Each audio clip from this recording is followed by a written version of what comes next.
Okay, here we are, step 3 in the home stretch. So now what you're going to do is you're going to take that pie wedge and you're going to copy it and repeat it.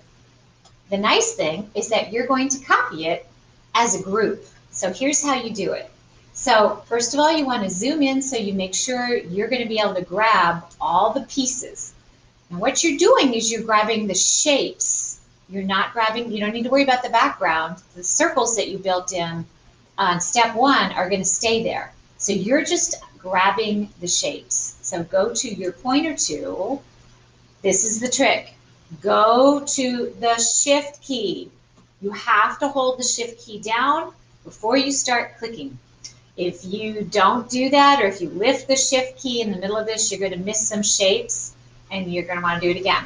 Okay, so shift key down and click. See how it highlights it? And it gets wider as it goes. That means and you can see that it's a little bit like rimmed in bright blue. So each one that you click on, make sure that it's activated as you go. And I like to work in sections. So I'm going to do all the red dots. Boom, boom. I'm going to do butterflies and squares. This weird thing in the middle here. And the thing that I put in the center of it. You have to go back in your brain and you have to kind of remember what you did in each section. These pretty stars. This shape, shape 1, shape 2, shape 3, heart 1, 2, 3, 4, and finally this guy here. Now, don't do anything until you go to Arrange, Group. Now you can take your fingers away. Now, it's all set. It's all one group. Now, do Control-C, copy, Control-V, paste. Oh, there it is. Okay? I'm going to back out a little bit. So you can, oh, that's too far. I'm going to back out here. And because you have 8 pie wedges, you're going to do 4 in one direction and 4 in the other. That's how you get a perfect radial symmetrical circle. That's how you get perfect radial symmetry. So I have, ooh, I did not mean to do that, backspace. So I'm going to pull these aside. I have 1 wedge one way, paste, 2 wedges, paste, 3 wedges. And I'm going to put him over here. And they're all going in that direction. And now comes the tricky part, and you do have to have some patience with this. You have to label, push them into every other section, basically.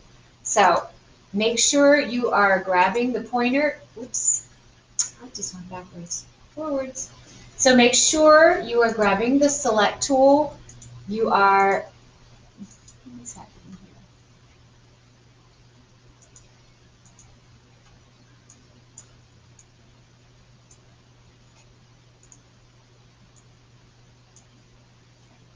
You are, see, this is even frustrating me. You kind of get them out of the way, and you can see that I knocked this one out of whack. And as I'm trying to grab it, I'm grabbing the lines of the pie wedge. So I'm going to zoom in again so I know what I'm accurately grabbing. But I like to spread them out so I don't get confused, and I like to have copies of all of them. So now I'm going to select this one that I got out of whack, and I'm going to move, make sure you're selecting that section. I'm going to move him, or whatever, back into shape. And it is tricky because sometimes it wants to grab the lines. So I'm going to go in even closer, make sure I'm activating that group. Move it, and get it in the right spot. Okay. Now I'm going to go on to the next one. Back out again. Grab the next one. It has to go over here. Turn it around. Grab the. Okay. It's a little frustrating. Make sure it's all activated. The group is activated. Okay. Moving it over, back it out, turn it, use the handle to turn it, back it out. Grab it, touchy.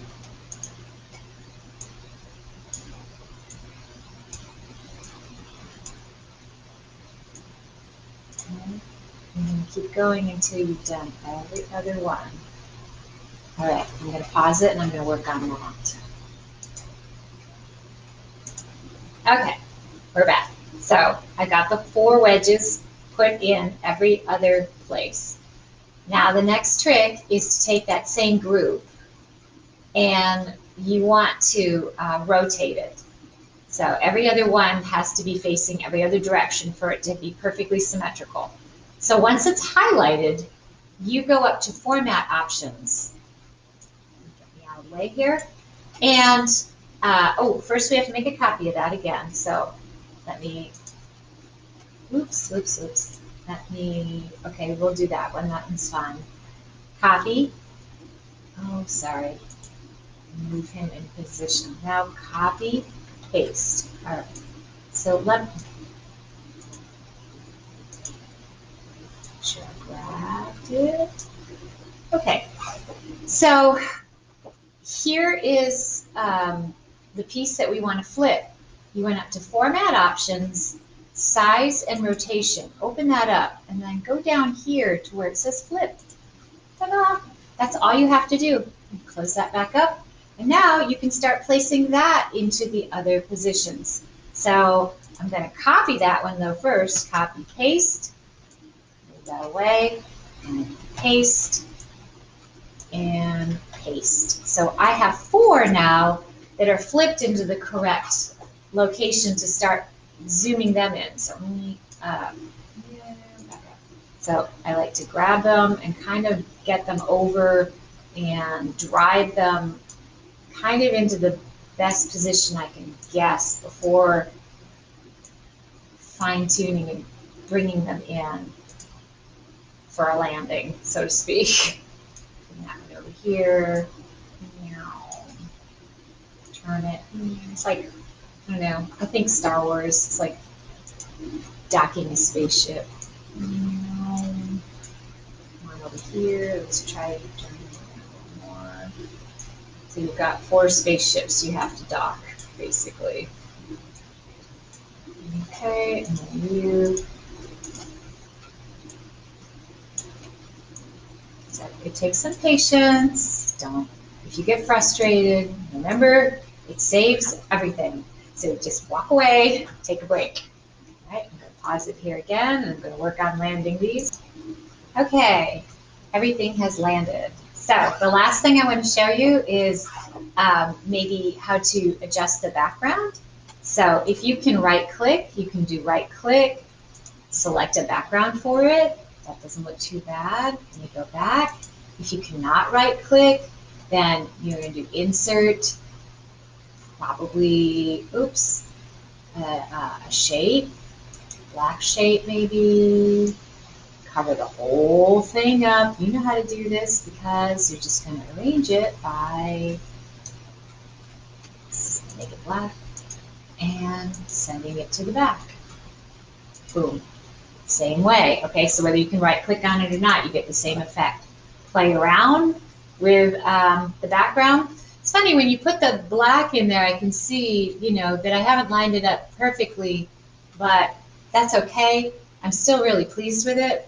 I did this mandala, and when I say don't go too crazy on the shapes, when you zoom into this was the first one I tried, and you see all the shapes that are in the pie wedge there, things are a little bit off because when I copied them all and selected and turned them into a group, I didn't catch everything. So I learned that lesson. So it's good to be a little bit intricate, but not too crazy. The last thing I want to show you, and I'm going to zoom in, is sort of a finishing touch.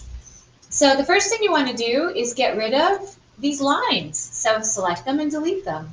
If you like them, you can keep them. That's fine. It's really a preference thing. but they were just your grid lines. Did I get them all? Okay. And then go back to insert, shape, call out, and maybe use this little star at the, oh, probably should have left the grid lines on there. But I really like this little star at the end as a nice focal point here to finish up the mandala. And again, this is a preference thing. If you don't like it, then you don't have to use it. But I think it makes a nice finishing touch and a good focal point. And I think I'll make it red and leave off there. So, and again, I could keep playing because that's a little bit out of whack. I mean, this, you can play with this stuff. This will keep you busy. Fine tuning and messing around with it. I probably need to make it larger. See, it's bugging me. But the whole thing, that's better. It's very addictive. And I'm going to go back to, let's see, 100%. My picture's in the way. So you can see it. Oh, that was 100%. All right, so we'll go down to 50%. Ta-da.